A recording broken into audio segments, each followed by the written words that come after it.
D pharma exit exam होगा या नहीं, इस वीडियो में प्रॉपर डिटेल में बात करने वाले हैं, क्योंकि काफ़ी ज़्यादा स्टूडेंटों का कमेंट आ रहा है कि sir D pharma exit examination हम लोग का होगा भी या इस साल नहीं होगा। तो भैया बात करते हैं इस साल की यानी 2025 के बारे में। एग्जिट एग्जाम होने के चांसेस इस साल यानी 2025 में बिल्कुल भी नहीं है। ये मैं आप सभी क्यों बता रहा हूँ, क्योंकि अगर आपको एग्जिट एग्जाम देना रहता या फिर कराना रहता पीसीआई को, तो अब तक वो फार्मेसी काउंसिल ऑफ इंडिया अपने सर्कुलर में नोटिस जारी कर देती थी, लेकिन अभी तक कोई भी नोटिस जारी नहीं किया गया है। इसका मतलब ये है कि इस साल तो भैया डी फार्मेसी एग्जिट एग्जाम होने से रहा। सो अब आगे अगले साल क्या होगा, होगा या नहीं होगा एग्जिट एग्जाम, ये वीडियो में आप सभी को जानकारी मिलने वाली है।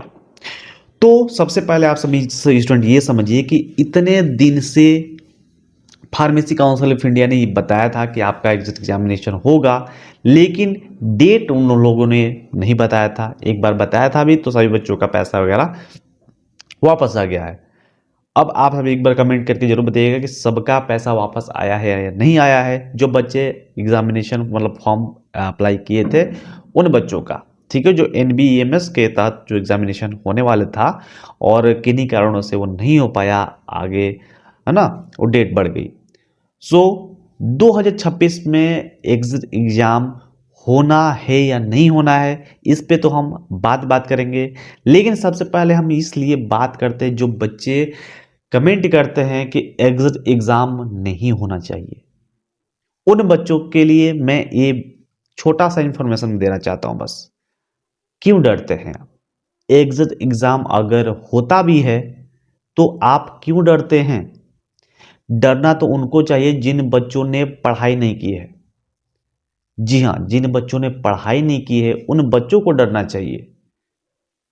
लेकिन आप सभी अगर पढ़े हुए हो, अच्छे से क्लासेस किए हो, तो आपको नहीं डरना है, क्योंकि आने वाले वैकेंसीज में, आने वाले जॉब अपॉर्चुनिटी में आप ही आगे रहोगे। यानी आप अगर पढ़े हो तो एग्जिट एग्जाम एक छोटा सा एग्जाम है, ये समझिए। जैसे आप ट्रिपल सी ले लीजिए, आप सभी कंप्यूटर कोर्स का ट्रिपल सी छोटा सा कोर्स होता है, उसको ले लीजिए। वैसा एग्जाम होगा आपका एग्जिट एग्जाम। अब तो खुद उन लोगों ने बोल दिया है कि 50% आपको लाना है एग्जामिनेशन में। 50% से अधिक आप एक नंबर बस अधिक ला दीजिए, मतलब 85% ला दीजिए नंबर, आप पास हो जाओगे। ये कोई नहीं बोल रहा है कि आपको 90% चाहिए, बिल्कुल भी नहीं। ट्रिपल सी में क्या होता है, 50% लाइए। जो बच्चे ट्रिपल सी एग्जामिनेशन दिए होंगे वो बच्चे अच्छे तरीके जानते होंगे। इस आपके जो डी फार्मा एग्जिट एग्जाम है, इसमें भी सेम वही फंडा है। आपको 50% अंक लाने हैं और आप पास कर जाओगे। 6 मंथ पे एग्जामिनेशन भी होगा। फिलहाल में पहले सबको पता है कि जो पहला चरण होता है, पहले जो काम होता है, उसको करने में देरी आती है, लेकिन जब वो काम प्रगति रूप से चलने लगता है ना, उसमें बिल्कुल भी देरी नहीं होती है। एग्जिट एग्जाम के साथ भी यही हो रहा है। पहले शुरुआत में इन लोगों ने बता दिया कि एग्जिट एग्जाम तो होगा, लेकिन ये अपना काम तेजी से स्मार्ट तरीके से नहीं कर पाए। इसीलिए क्या हुआ, एग्जिट एग्जाम फॉर्म भरा गया, लेकिन प्रोटेस्ट वगैरह हुए, है ना, कि बाइकआउट, बहुत सारे मैंने भी वीडियो बनाया है, बाइकआउट बहुत सारे बाइकआउट हुआ एग्जिट एग्जाम का। तो उन लोगों ने क्या कर दिया कि भैया एग्जिट एग्जाम को पोस्टपोन्ड कर दिया, मतलब कि डेट आगे बढ़ा दिया। लेकिन कभी नहीं उन लोगों ने कहा कि एग्जिट एग्जाम नहीं होगा। उन्होंने क्या कहा, उन्होंने कहा कि 1 साल का आपका रजिस्ट्रेशन दीजिए, जो कि परमानेंट नहीं है, टेम्पोररी रजिस्ट्रेशन है, मात्र 1 साल के लिए। अगर आपको वैलिड रजिस्ट्रेशन लेना है, वैलिड लाइसेंस लेना है, तो आपको एग्जिट एग्जाम देना ही होगा। अगर आपसे बच्चों का रजिस्ट्रेशन हो चुका है तो आपको खुश होने वाली बात नहीं है, खुश होने की जरूरत नहीं है। जैसे ही 1 साल कंप्लीट होता है, 1 साल का आपका मान्यता होता है, पहले ग्रीन कार्ड आता है 1 साल के लिए, फिर आप रिन्यूअल कराने जाओगे। जब रिन्यूअल हो जाएगा तब आपको एज अ फार्मासिस्ट आप वैलिड होते हो 5 सालों के लिए। उस सिचुएशन में आप सभी को एग्जिट एग्जाम देना पड़ेगा, ये अपने दिमाग में बैठा लीजिए। और फार्मेसी काउंसिल ऑफ इंडिया ने यही कहा है कि आपको 1 साल का ही रजिस्ट्रेशन दिया जाएगा।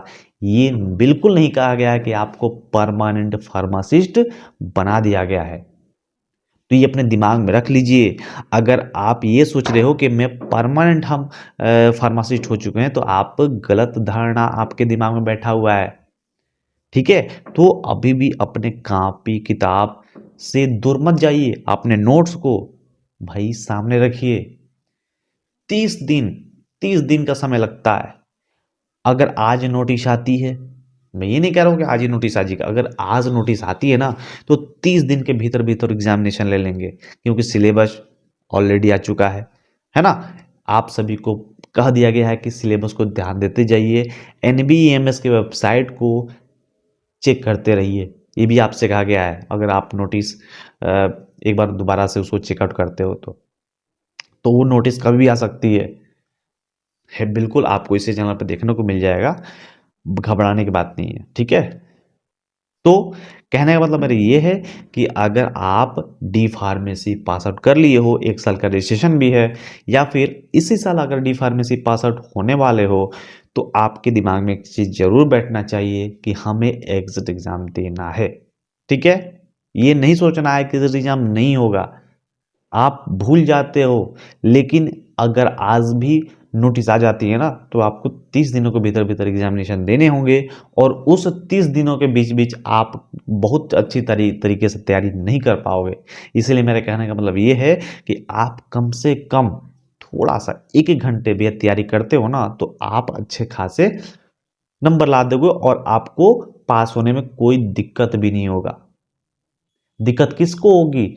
जो नहीं जाते हैं कॉलेज, आज की सिचुएशन में घर बैठते हैं, मेडिकल स्टोर बैठते हैं, कहीं हॉस्पिटल में काम करते हैं, और क्लास के नाम पे एक दिन भी क्लास नहीं जाते हैं। यहाँ तक कि भैया मैं बता दूं, एग्जामिनेशन जो होते हैं, एग्जामिनेशन भी दूसरा कोई बच्चा देता है। दूसरा कोई बच्चा 20-20 हज़ार रुपये दे देकर बैठा कर लड़कों को लिखवा जाता है। अब आप ही बताइए, आप एक पढ़े हुए अच्छे तरीके से डेली क्लासेस करते हो, डेली मॉक टेस्ट देते हो, डेली मेहनत करते हो, है ना, और आप पास हो गए। ठीक है, एक नंबर ये चीज हो गया। दूसरे नंबर ये चीज, लड़का गया नहीं कॉलेज, ना कॉलेज का शकल देखा, ना कोई लैब गया, ना कोई प्रैक्टिकल गया, और वहां पे वो किसी बच्चे को पैसे देकर जाकर वो पास हो जाता है। ठीक है, तब आपके सामने एक एग्जिट एग्जाम है कि वहां पे आप फाइट कर सकते हो, आपने पढ़ा है, आप वहां पे क्रैक कर लोगे, कोई दिक्कत की बात नहीं है। लेकिन दिक्कत किसको होगी? जो बच्चा घर बैठा था, 20,000 रुपये देकर उसने एग्जामिनेशन क्रैक किया, उस बच्चे को दिक्कत होगा। तो भैया आप तो समझदार हो ना, आपका कंपटीशन वहां पे कम हो रहा है। एग्जिट एग्जाम आने से आपका अपॉर्चुनिटी, आपकी प्रोबेबिलिटी बढ़ रही है कि आप, अगर कोई वैकेंसी आती है या कोई बढ़िया हॉस्पिटल आता है, तो आप वहां पे उस अपॉर्चुनिटी को क्रैक कर लो। समझे? तो आपको जो बच्चे पढ़ने वाले हैं, मैं उन्हीं के पक्ष में हूं। मैं ये नहीं कहता हूं, मैं झूठा जैसा आपको नहीं दूंगा कि हाँ बाइकआउट करो, बाइकआउट करो, बाइकआउट करो। भैया मैं क्यों बोलूंगा? मेरा तो खुद 5 साल 10 साल का मेरा लाइसेंस है, मुझे क्या पड़ी है। लेकिन मैं आप सभी के लिए बोल रहा हूं। ठीक है भाई साहब, हर साल फार्मासिस्ट की संख्या दिन पे दिन बढ़ती जा रही है, कॉलेजों की संख्या बढ़ती जा रही है, फार्मासिस्टों की संख्या बढ़ती जा रही है। उस भीड़ में आप जो पढ़ने वाले लड़के हैं वो ही आगे रहेंगे। अगर एग्जिट एग्जाम आता है तो पढ़ने वाले लड़कों के लिए एक गोल्डन चांस है कि वो अपने आप को आगे रख सके। 100 बच्चे हैं, उनमें से 10 ही पढ़ते हैं, तो वो 10 ही बच्चों को जॉब लेने का अधिकार है। बाकी 90 बच्चों को अधिकार नहीं है, क्योंकि उन्होंने पढ़ा ही नहीं है। उनको क्यों जॉब दिया जाए, क्यों? और दूसरी नंबर बात, एग्जिट एग्जाम लाने का यही एक फंडा था कि काफ़ी सारे जो कॉलेज हैं वो डिग्री बांट रहे थे बच्चों को, जैसे मैंने बताया आपको, 20-20 हज़ार रुपये दे के, है ना, एग्जामिनेशन दे के। लेकिन एग्जिट एग्जाम आने से फर्जी कॉलेज बंद होंगे, बढ़िया बढ़िया बढ़िया स्टूडेंट आएंगे इस फील्ड में, और अच्छे खासे पढ़ने वाले लड़के आएंगे। और जब पढ़ने वाले लड़के आएंगे भैया, तो हमारा जो ये फील्ड है वो साफ सुथरा बनेगा, और जैसे बीटेक कोर्स होते हैं, जैसे एमबीबीएस कोर्स होते हैं, उस टाइप का ये हमारा फार्मेसी सेक्टर आगे बढ़ेगा। ये आप आगे का सोचिए। भीड़ लगाने से मछली बाजार बजाने बनाने से कोई फायदा नहीं है। आप देख रहे हैं ना, आप देख रहे हैं अगल बगल, आपके घर के अगल बगल भैया 10 15 20 मेडिकल स्टोर हो गए। क्यों, कैसे?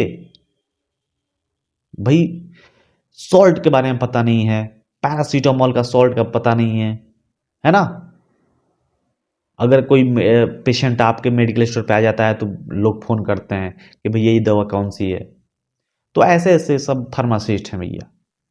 तो आप ही बताइए, क्या ऐसा काम होना चाहिए क्या? बिल्कुल नहीं होना चाहिए। आप खुद आप सोचते हैं, लेकिन जो बच्चा देख रहा है, जो बच्चा नहीं पढ़ता है ना, उसको बहुत बुरा लगेगा कि सर तो भाई हमारे पक्ष में बात नहीं करते। भाई मैं क्यों बात करूं, मैं तो टीचर हूं, मैं तो क्लास में जाता हूं, पढ़ाने जाता हूं, लेकिन आप ही नहीं आते हो ना। मैं तो बैठा रहता हूँ। आज भी ऐसे ऐसे कॉलेज हैं जहाँ पे एमआर एडमिशन लिए हुए हैं, एमआर मार्केटिंग जो करते हैं, वो तो भैया मार्केटिंग कर रहे हैं। वो क्या करेंगे, 10-20 हज़ार रुपये देंगे, एग्जामिनेशन क्रैक हो जाएगा, कोई बैठ के लिख देगा और उनको डिग्री मिल जाएगी। है ना, यही ना होगा। लेकिन मैं चाहता हूँ कि ऐसे बच्चे न आए हमारे फील्ड में। उनको मार्केटिंग करनी है तो भी मार्केटिंग करें, क्यों डिग्री खरीद रहे हैं? वो इधर भी हाथ पैर मार रहे हैं, उधर भी हाथ पैर मार रहे हैं, उधर तय मार में पैसा मिल ही रहा है उनको, लेकिन इधर भी आपका जो पढ़ने वाले बच्चे हैं इनका कंपटीशन बढ़ा रहे हैं ना। मेरे कहने का मतलब यही है कि जो कॉलेज में अच्छी तरीके से पढ़ाई होती है, अच्छे से फैकल्टी होती है, वहाँ बच्चे जाते हैं, पढ़ते हैं, वही कॉलेज रहें। बाकी कॉलेज भी बंद हो जाए। क्यों नहीं मेडिकल कॉलेज इतने अच्छे अच्छे बन जा रहे हैं? क्योंकि वहाँ पे टीचर होने चाहिए। मेरे कहने का मतलब ये स्टूडेंट कि आप एक समझदार अगर व्यक्ति हो तो एग्जिट एग्जाम के प्रिपरेशन में ये नहीं कर रहा हूँ कि आपको भाई 12-12 घंटे पढ़ना है, डेली पढ़ना है, अपने टेंशन ले लेना, बिल्कुल भी नहीं। आपको क्या करना है, 2 घंटे या 1 घंटे मॉक टेस्ट लगाना है, एमसीक्यू क्वेश्चन करना है, क्योंकि एमसीक्यू क्वेश्चन ही आएगा। और सबसे मोस्ट इंपॉर्टेंट फार्माकोलॉजी हुआ सेकेंड ईयर के स्टूडेंट, मैं बता रहा हूँ सेकेंड ईयर का जो सब्जेक्ट है ना डी फार्मा का, उसको पढ़िए। मोस्टली इंपॉर्टेंट बच्चे क्या करते हैं, फर्स्ट ईयर में पढ़ते हैं, सेकेंड ईयर को भूल जाते हैं। तो ये गलती नहीं करनी है। मेनली जो आपका सब्जेक्ट है पढ़ने वाला डी फार्मेसी का, वो सेकेंड ईयर का ही है। फर्स्ट ईयर में नॉर्मली आपको दिया जाता है, ठीक है। आप फर्स्ट ईयर में ह्यूमन एनाटॉमी फिजियोलॉजी का अच्छे तरीके से देख लीजिएगा।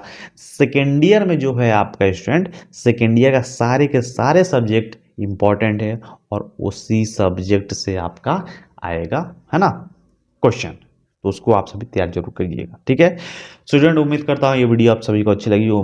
थोड़ा सा बड़ी हो गई है, लेकिन कोई बात नहीं है। अगर आप अच्छे तरीके से पढ़ते हैं, समझते हैं, तो आपको कोई बात नहीं है, कोई दिक्कत बात नहीं है। और हाँ स्टूडेंट, अगर आप डी फार्मेसी फर्स्ट ईयर में हो या फिर डी फार्मेसी सेकेंड ईयर में हो, तो मेरे व्हाट्सएप चैनल पर आप सभी को नोट्स मिल जाएंगे, हिंदी और इंग्लिश दोनों भाषाओं में। उसको आप सभी जाकर ले सकते हैं, बाय कर सकते हैं। मात्र 100 रुपये में मिलता है भैया, 1 साल के लिए वो भी, ठीक है।